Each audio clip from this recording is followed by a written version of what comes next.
Now you're watching New Eden TV.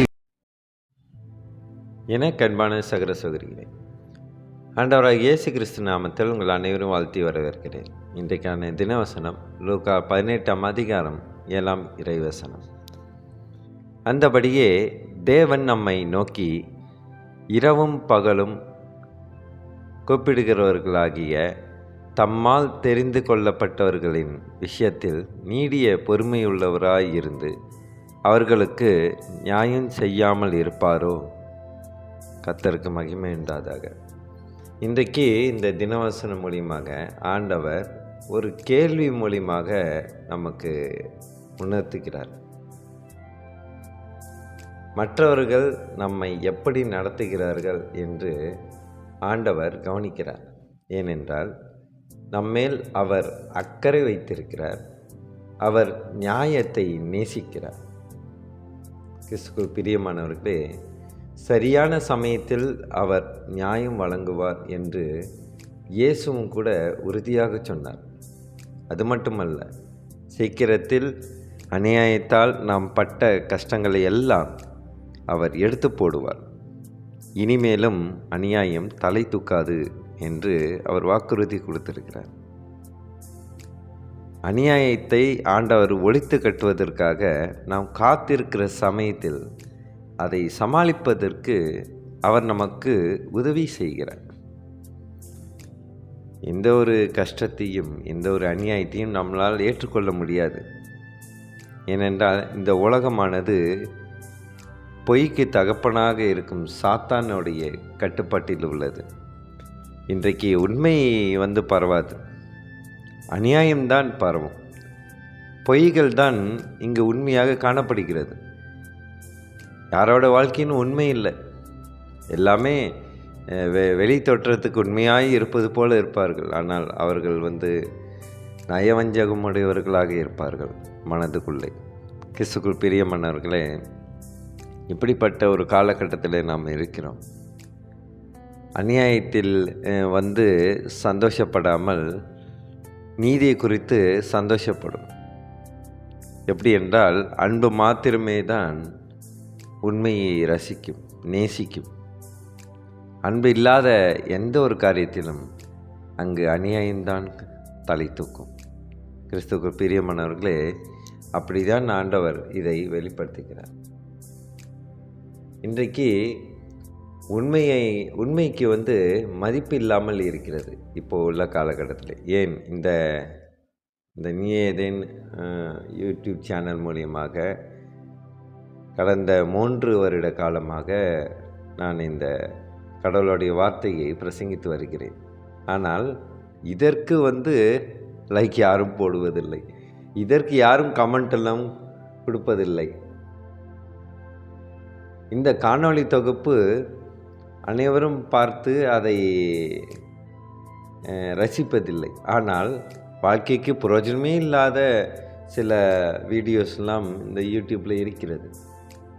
அதற்கெல்லாம் likes பார்த்திங்கன்னா 100 likes 400 likes என்று அதை தான் விரும்புகிறார்கள். வாழ்க்கைக்கு தேவையில்லாத பிரயோஜனம் இல்லாத ஒரு கருத்துக்களுக்குத்தான் இப்போது மதிப்பு கிடைக்கிறது. ஆனால் உண்மைக்கு யாராவது உண்மையாய் நம்ம ஏதாவது சொல்வோமே ஆனால் அது ஏற்றுக்கொள்ள மாட்டார்கள். இப்போ பொய்யை ஏற்றுப்பாங்க, பொய்யை நம்புவாங்க, பொய்யை மதிப்பாங்க. கிறிஸ்துவுக்குள் பிரியமானவர்களே, 2 பேதுரு 3ஆம் அதிகாரம் 13ஆம் வசனம் எப்படியாக சொல்கிறது, அவருடைய வாக்கு தத்தத்தின்படியே நீதி வாசமாய் இருக்கும் புதிய வானங்களும் புதிய பூமியும் உண்டாகும் என்று காத்திருக்கிறோம். கர்த்தருக்கு மகிமை உண்டாக. இங்கு ஆண்டவர் உண்மைக்கு கண்டிப்பாக நான் பதில் தருவேன் என்று இந்த வசனம் மூலியமாக நமக்கு வாக்குறுதி கொடுத்திருக்கிறார். அதாவது புதிய வானமும் புதிய பூமியும் உண்டாகும் என்று. இன்றைக்கு அநேக பேர் இதை தான், இந்த வசனத்தை வைத்து தான் தவறாக புரிந்து கொள்கிறார்கள். நம்மளுக்குன்னு ஒரு புது வானம் புது பூமி உண்டாகும் போல. இல்லை, அப்படி சொல்லலை. புதிய வானம் என்பது கடவுளுடைய ராஜ்யம். புதிய பூமி என்பது கர்த்தருடைய சிந்தனையினால் நிறைந்திருக்கும் மக்கள். யாரெல்லாம் ஆண்டவரை நேசித்து வருகிறார்களோ அவர்கள் புதிய பூமியாக இருப்பார்கள் என்று. யாருமே அநியாயம் செய்ய ஒருவரும் இருக்க மாட்டார்கள். ஏனென்றால் அநியாயம் செய்பவர்களை அடியோடு அழிக்கப் போகிறார். இதை தான் கடவுளுடைய ராஜ்யத்தில் நடக்கப் போகிறது. இன்னும் நாம் சமீபமாக இருக்கிறோம். இப்போது உள்ள செய்திகளை நாம் பார்க்கும் பொழுது எல்லா நாடுகளுக்கும் இடையே ஒற்றுமை இல்லை. எல்லா நாடுகளுக்கு இடையே ஒரு மிகப்பெரிய ஒரு விஷயத்திலே மாட்டிக்கொண்டு இருக்கிறார்கள்.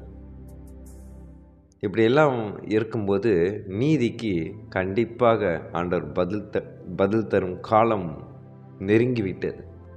நீ காலம் கடந்து செல்லாது. பரலோக ராஜ்யம் சமீபத்திருக்கிறது.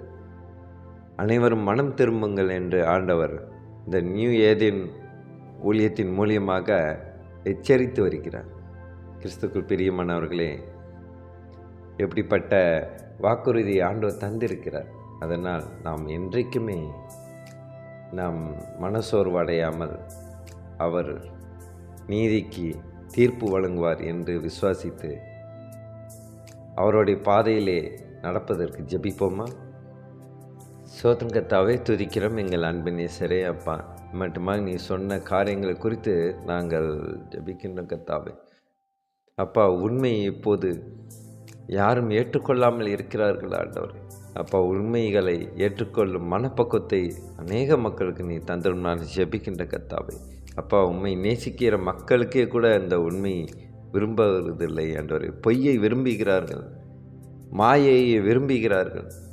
அப்படிப்பட்ட மாயையை விரும்பாதபடிக்கு நீர் காத்துக்கொள்ளும் ஆண்டவரே. சோத்து கர்த்தாவை துதிக்கிறோம். அப்பா, உம்முடைய ராஜ்யத்தில் அனைத்து நீதிகளுக்கும் தீர்ப்பு வழங்குவீர் என்று நாங்கள் விசுவாசிக்கிறோம் கர்த்தாவை. துதிக்கிறோம்.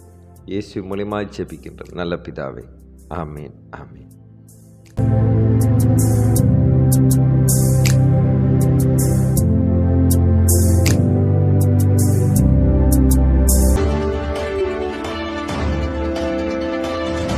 Now you're watching New Eden TV.